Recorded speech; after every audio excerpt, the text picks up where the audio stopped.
অজিতদা, এই মরশুমে বাংলা যেভাবে শুরু করলো সন্তোষ ট্রফিতে চমৎকার একটা জয় দিয়ে, সমস্ত কিছু নিয়ে কি বলবে? প্রথম দিনের খেলা কেমন লাগে? প্রথমে বলি, এই জয়টা আমাদের খুব প্রয়োজনীয় ছিল এবং ভালো খেলেছে টিম।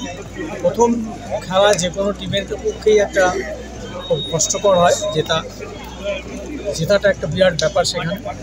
প্লাস আমি যেটা শুনলাম, এই টিমের মধ্যে 6টা টিএফের ছেলে ছিল, খুব শক্তিশালী টিম। তার বিরুদ্ধে আমরা 4 গোলে জিতেছি। আমি প্রত্যেকটা প্লেয়ার, সকলকে, কোচ এবং কোচিং স্টাফ এবং আমাদের যারা দর্শকরা আমাদের উৎসাহিত করেছে, সকলকে আমি অভিনন্দন জানাই এর জন্য। তো এইভাবে খেলে যেতে হবে, এটা শুরু দিয়ে এত উৎসাহিত হওয়ার কিছু নেই। অবশ্যই ভালো লাগে, কিন্তু আমাদের যেতে হবে শেষ পর্যন্ত। শেষ হাসিটা যেদিন হাসতে পারবো সেদিন আনন্দ।